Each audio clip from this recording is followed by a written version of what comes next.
Assalamualaikum warahmatullahi wabarakatuh. Perkenalkan, saya Maulia Afriani dari kelas 12-6. Di sini saya akan menyampaikan tentang permasalahan desa dan kota dengan tujuan untuk menyelesaikan tugas geografi. Yang pertama, saya akan menjelaskan pengertian dari desa. Istilah desa berasal dari bahasa Sanskerta, yaitu desi, yang artinya tanah lahir. Desa terbentuk dari kumpulan unit pemukiman kecil, yaitu kampung atau dusun. Desa juga dikenal dengan istilah lain sesuai dengan daerah masing-masing. Lalu yang kedua, ada pengertian dari kota. Dalam pengertian umum, kota dapat dilihat sebagai suatu daerah terbangun yang didominasi jenis pembangunan tanah non-pertanian dengan jumlah penduduk dan intensitas penggunaan ruang yang cukup tinggi. Saya akan menjawab pertanyaan pertama, yaitu dampak positif dan negatif interaksi desa dan kota. Bagi desa, dampak positifnya ada pengetahuan penduduk desa meningkat karena adanya sebaran informasi dari kota dan proses pendidikan. 2. Penduduk desa mengenal teknologi baru.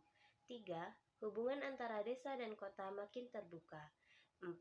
Desa makin produktif dengan adanya teknologi tepat guna yang dikenalkan dari kota.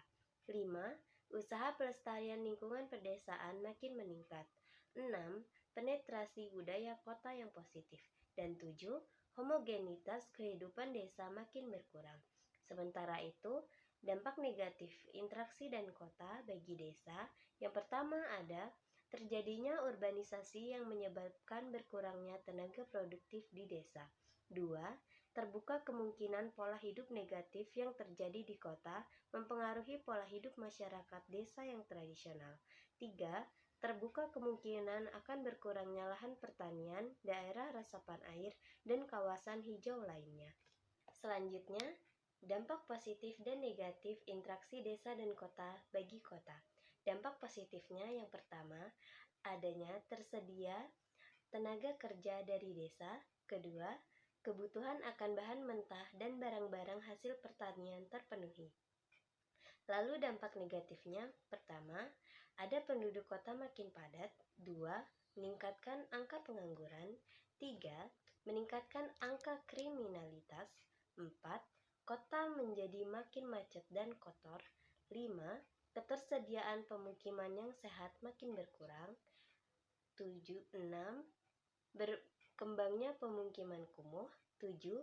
Penggunaan ruang terbuka hijau selain peruntukannya. 8. Infrastruktur kota terganggu. 9. Lingkungan menjadi tidak sehat. Dan 10. Resiko bahaya lingkungan seperti banjir makin besar. Lalu untuk yang kedua, saya akan menjelaskan analisis tentang gambar yang telah saya pilih. Yang pertama, ada pemukiman kumuh di kota. Pemukiman kumuh adalah pemukiman yang tidak layak dihuni, yang ditandai dengan ketidakteraturan bangunan, tingkatan kepadatan bangunan yang tinggi, dan kualitas bangunan serta sarana dan prasarana yang tidak memenuhi syarat-syarat.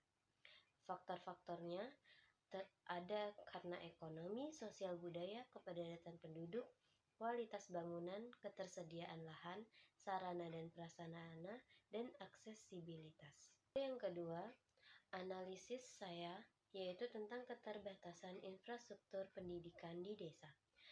Keterbatasan infrastruktur pendidikan di desa menghadirkan kendala signifikan untuk anak-anak yang tinggal di daerah-daerah tersebut. Akses ke fasilitas dasar menjadi angan-angan bagi banyak anak di pedesaan.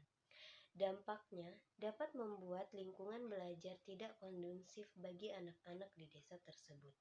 Dan untuk mengatasinya, diperlukan upaya yang terkoordinasi dari berbagai pihak, baik itu dari pemerintah maupun dari lembaga pendidikan di desa tersebut. Baik, sekian dari saya, video tentang permasalahan desa dan kota. Jika ada kesalahan, saya mohon maaf dan terima kasih.